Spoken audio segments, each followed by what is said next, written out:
اللہ عز و جل قرآن عظیم میں فرماتا ہے اگر اللہ تمہاری مدد کرے تو کوئی دوسرا غالب آ ہی نہیں سکتا۔ ان ینصرکم اللہ فلا غالب لکم، تم پر کوئی غلبہ حاصل نہیں کر سکتا اگر اللہ تمہاری مدد کرے۔ وَإِن يَخْذُلْكُمْ فَمَنْ ذَا الَّذِي يَنْصُرُكُمْ مِنْ بَعْدِهِ، اور آگے اللہ فرماتا ہے اور اگر اللہ تمہیں چھوڑ دے یا گرا دے تو کون ہے اس کے بعد جو تمہاری مدد کرے؟ کوئی ہے جو اللہ کے علاوہ تمہاری مدد کر سکتا ہے؟ جب نہیں ہے تو پھر آگے ہونا کیا چاہیے؟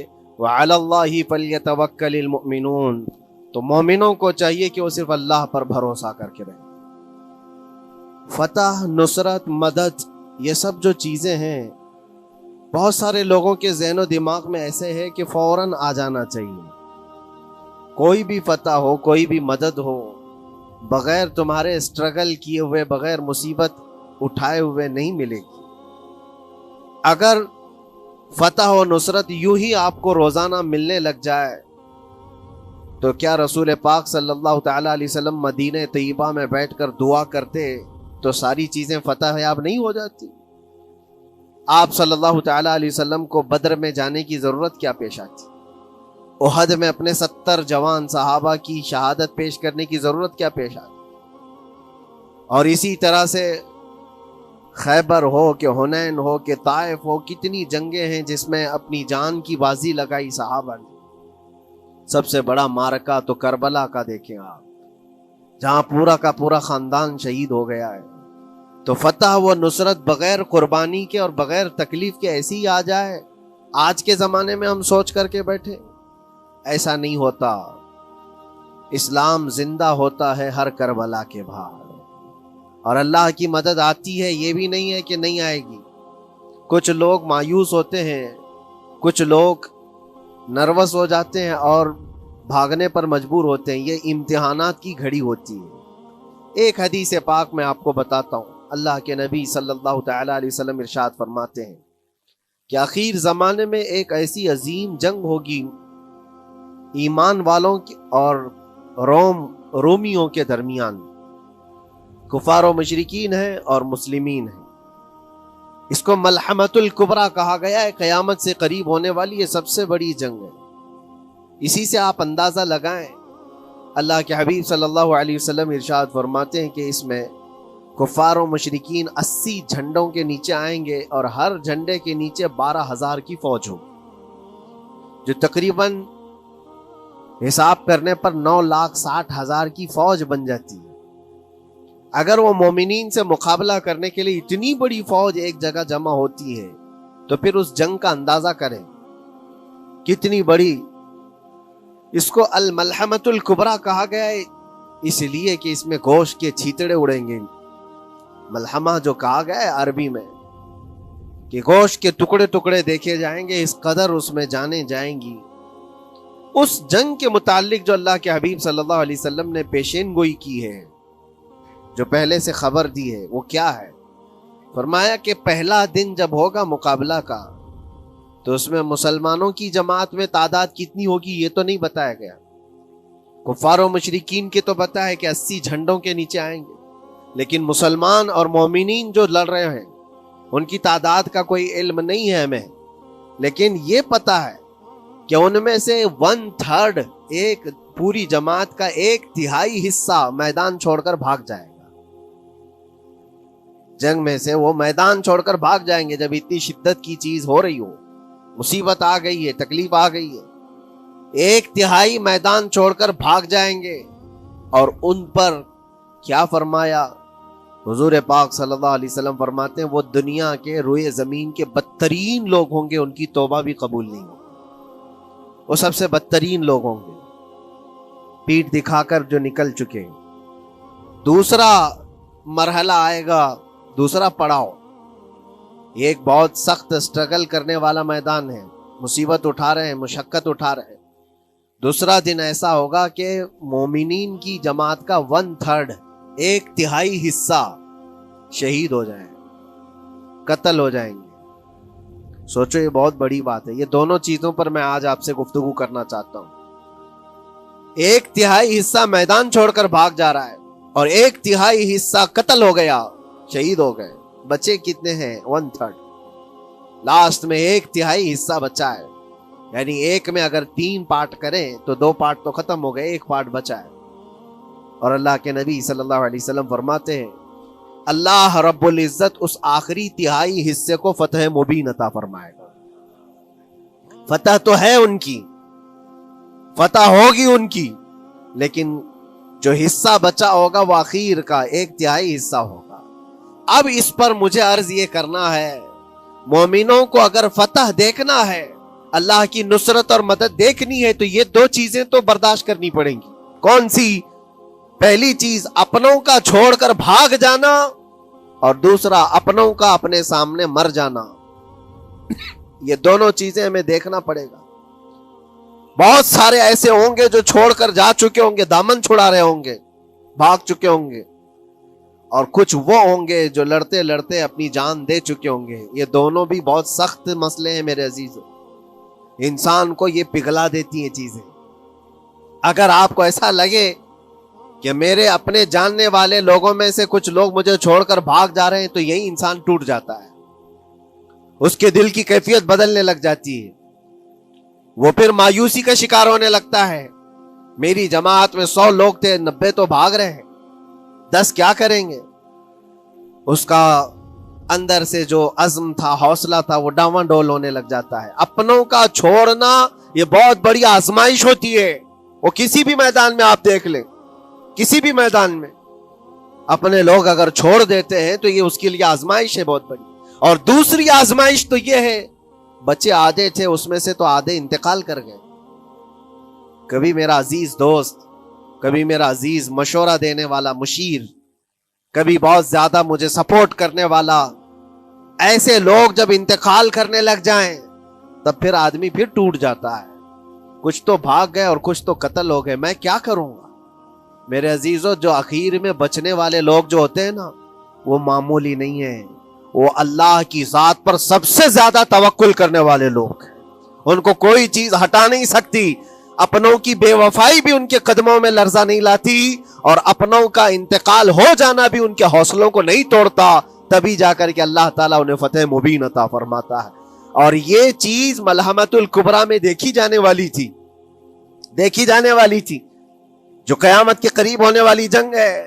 لیکن میرے عزیزو، آج ہم نے اپنی آنکھوں سے یہ مشاہدہ کیا ہے، غزہ کی سرزمین پر، فلسطین میں 15 مہینے کے بعد آج صہیونی حکومتیں اور یہودی غاصب حکومتیں صلح کرنے پر اور ایگریمنٹ کرنے پر مجبور ہو گئی۔ دنیا ان کے منہ پر تھوک رہی ہے، تم 50,000 سے زیادہ لوگوں کو قتل کر کے صرف 200 لوگوں کو چھڑانے کے لیے آج بھی فتح کا جشن منا نہیں پا رہے ہو، بلکہ پھر جھک کر کے ان کے ساتھ معاہدہ ایگریمنٹ کرنے پر مجبور ہو۔ یہ فتح ان بچوں کی نہیں ہے تو اور کیا ہے، ان مظلوموں کی نہیں ہے تو اور کیا ہے، جن کے پاس کھانے کو روٹی نہیں ہے اور پہننے کو کپڑے تک نہیں رہ گئے، ان کے علاج معالجے کے لیے دوائیاں نہیں رہ گئی، لیکن عزم اور حوصلہ ایسا ہے کہ اللہ ابھی ہمارے ساتھ۔ میرے عزیزو، ان کے توکل اور ان کے عزم کے متعلق یہ صرف اور صرف اخبار کی باتیں نہیں ہیں، سوشل میڈیا کی باتیں نہیں ہیں۔ مخبر صادق رسول کریم صلی اللہ علیہ وسلم نے 1400 سال پہلے ہی بشارت دی تھی۔ اللہ کے نبی صلی اللہ علیہ وسلم فرماتے ہیں کہ دمشق کے ابواب یا پھر بیت المقدس کے آس پاس رہنے والوں میں ایک جماعت ہمیشہ قیامت تک ایسی رہے گی جو حق کے لیے لڑتی رہے گی۔ حضور پاک صلی اللہ علیہ وسلم فرماتے ہیں حق کے لیے وہ لڑتی رہے گی، قیامت تک ایک جماعت ہوگی۔ اور ان کی فضیلت میں میرے آقا فرماتے ہیں کہ ان لا یضرهم خذلان من خذلهم، ان کو دھوکہ دینے والوں کا دھوکہ ان پر کچھ اثر نہیں کرے گا، یا پھر ان کو چھوڑ دینے والے یا ان کی بات نہیں کرنے والے، یہ سب چیزیں ان کو کچھ بھی ضرر نہیں پہنچائیں گی۔ میں اس سے قبل اسی مسجد میں آپ کے پاس اس حدیث کو دہرا چکا ہوں، بیان کر چکا ہوں۔ اللہ کے نبی صلی اللہ علیہ وسلم فرماتے ہیں ان کو کوئی چیز نقصان نہیں پہنچائے گی، دھوکہ دینے والوں کی دھوکہ دڑی ان کا کچھ نقصان نہیں پہنچائے گی۔ آپ ہو سکتا ہے سوال کریں، عمارتیں ٹوٹ کر راکھ میں بدل گئی، ہزاروں بچے قبروں میں سو گئے، کتنی عورتیں بیوہ ہو گئیں، کتنوں کے گھر اجاڑے گئے، کتنوں کے ہاتھ پیر توڑے گئے ہیں بمباری میں، وہاں پر کون صحیح سلامت رہا؟ 2 لاکھ کے قریب لوگ متاثر ہوئے، اور مولانا آپ کہتے ہیں حضور نے فرمایا حدیث میں ان کو کچھ نقصان نہیں ہوگا۔ یہ نقصان نہیں ہے تو اور کیا ہے؟ ہو سکتا ہے آپ کے ذہن میں یہ سوال گردش کر رہا ہو، آپ بار بار یہ سوچ رہے ہوں گے اللہ کے نبی نے فرمایا ان کو کوئی چیز نقصان نہیں دے گی، دھوکہ دینے والوں کی دھوکہ دڑی سے ان کا کچھ بگڑے گا نہیں۔ اتنا تو بگڑ چکا، پورا راکھ میں بدل گئے، علاج کرانے کے لیے دوائی تک نہیں ہے، تو پھر کیا؟ اللہ کے نبی نے کیا فرمایا کہ ان کو نقصان نہیں پہنچے گا، ان کو ضرر نہیں ہوگا۔ پھر یہ ساری تکلیفیں اور یہ ضرر کیا ہے؟ میں بتاتا ہوں میرے عزیزو، جسم کا نقصان، جان کا نقصان، مال کا نقصان، جائیداد کا نقصان، یہ اللہ کے نبی نے نہیں فرمایا۔ یہ نقصانات مومن کے لیے کوئی معنی نہیں رکھتے، اگر ایمان سلامت ہے تو پوری کائنات سلامت ہے، اور یہ اللہ تبارک و تعالیٰ نے آج تک ان کے ساتھ رکھا ہے، ان کا ایمان محفوظ ہے، ایمان موجود ہے، جس کی وجہ سے یہ سارے نقصانات کچھ معنی نہیں رکھتے۔ اس لیے کہ یہ تکلیفیں، یہ جو ساری مصیبتیں آئی ہیں، اس پر تو اللہ تعالیٰ نے اجر عظیم کا وعدہ فرمایا ہے، اجر عظیم کا وعدہ فرمایا ہے۔ ہاں اگر ایمان ہی چلا جاتا تو پھر کون سی جنت ملتی، کون سی خوشبو جنت پاتے؟ کچھ نہیں ہوتا۔ ایمان سلامت ہے، جس کی وجہ سے انہیں دنیا میں بھی اللہ سرخروئی عطا فرمائے گا۔ ایک بھی جگہ سے کہیں ان نہتے مسلمانوں کو جو غریب مظلوم ہیں اور ٹوٹے پوٹے ہاتھوں اور ٹکڑے پہنے ہوئے بچے ہیں، ان کو کوئی یہ نہیں کہتا کہ یہ ظالموں کے لوگ ہیں، بلکہ ہر کوئی یہ کہتا ہے ایک ظالم کے خلاف جس کے پاس دنیا کے سارے آئٹم پاور ہیں، لیکن یہ نہتے بچے کھڑے ہیں، دعائیں بھی ان کے ساتھ ہیں اور رحمت الہی بھی ان کے ساتھ ہے۔ سلام ہے ان غزہ کے مظلومین کو، اور وہاں تو بچے، مرد تو مرد، عورتیں، آپ نے سنا ہوگا ان جوان لڑکیوں کا میں نے دیکھا تھا، وہ کہہ رہی تھی کہ ہم رات کو برقع پہن کر کے اور رات کو ہم حجاب پہن کر کے سو جاتی ہیں، اس لیے کہ بمباری میں جب گھر تباہ ہو جاتے ہیں، صبح لوگ لاشیں اٹھانے آتے ہیں تو کہیں ہم بے پردہ لاشوں میں نہ مل جائیں۔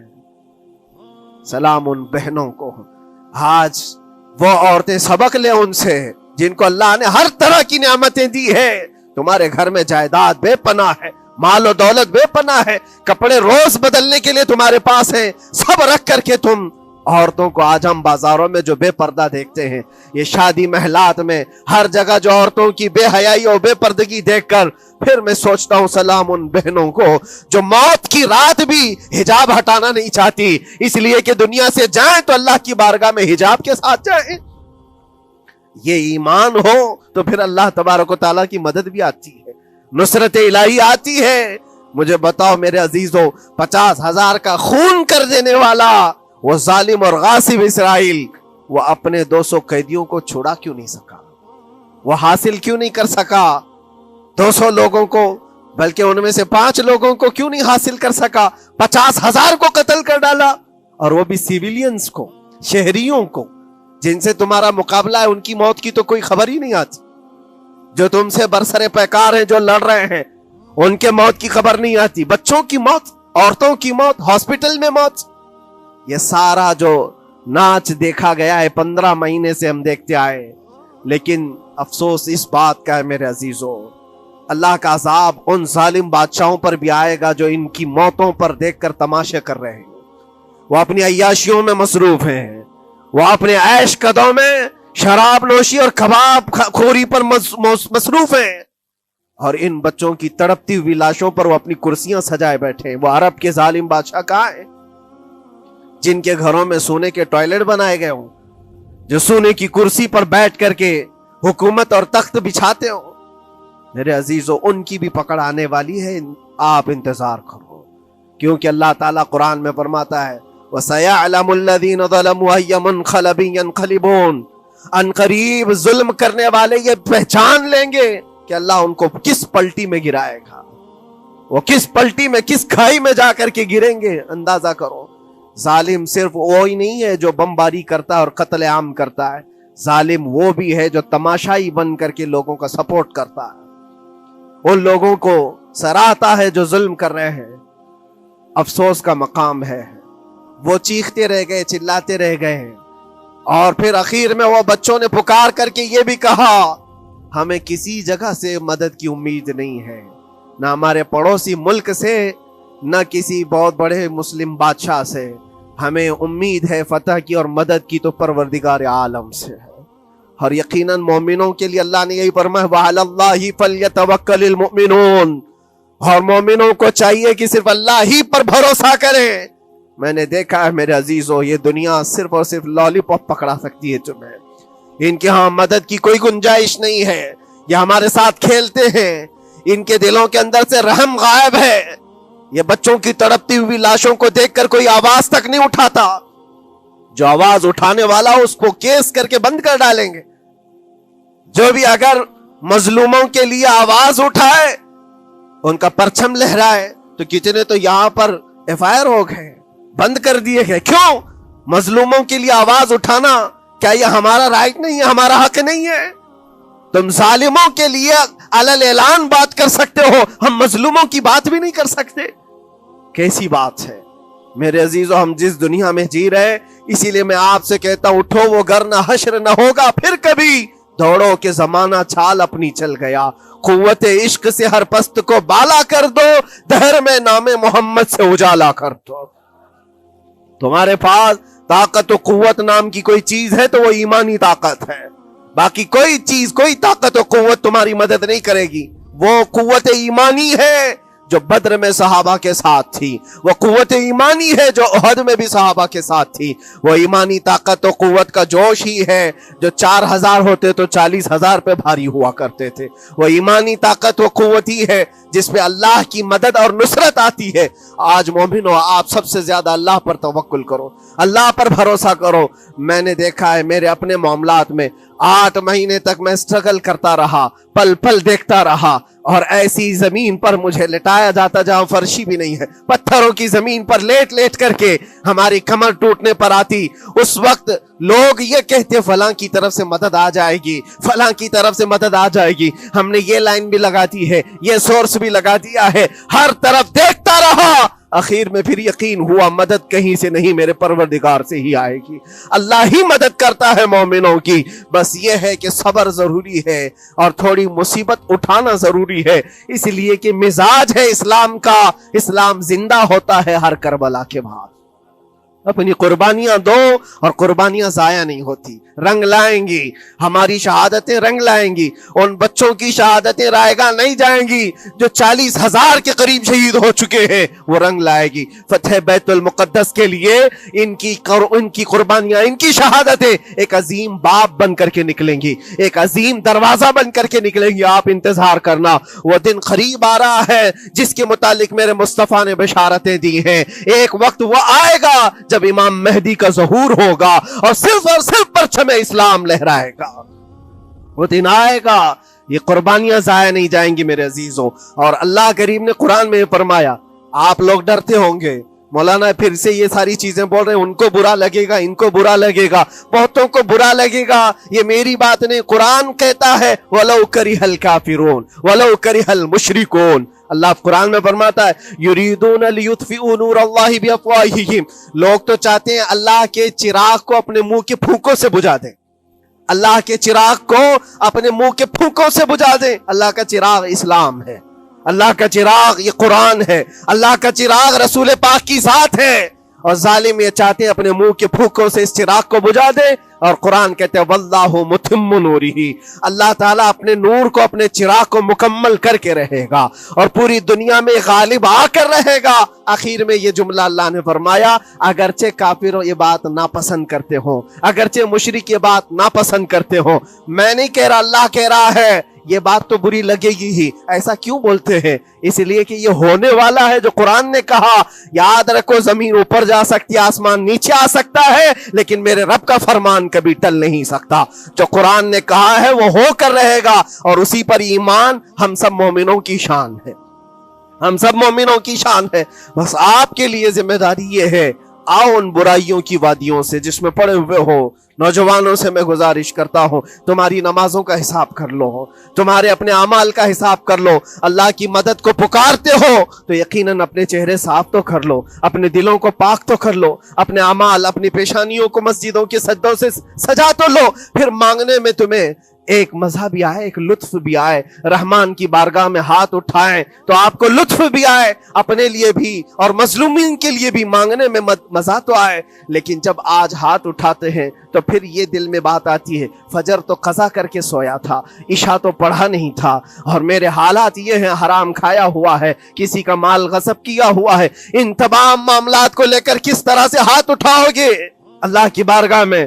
پہلے اپنے آپ کو پاک کر لو میرے عزیزوں، جب صاف ستھرے ہو جاؤ تو پھر اللہ کی مدد بھی آئے گی۔ اس لیے کہ دنیا میں ہم نے دیکھا ہے، صاف پیالہ لے کر کے آؤ گے تو دودھ بھی ڈالا جا سکتا ہے اور مٹھائی بھی دی جا سکتی ہے، لیکن پیالے میں ہی کیچڑ بھر کر کے لاؤ تو دودھ دینے والا کیا اس میں دودھ ڈالے اور مٹھائی دینے والا کیا اس میں مٹھائی ڈالے؟ یہ تو دنیا والوں کا دستور ہے، بلا تشبیہ و بلا تمثیل۔ اپنے پاک دلوں کو لے کر اللہ کی بارگاہ میں جاؤ تو فوراً تمہارے لیے مدد بھی آ جائے۔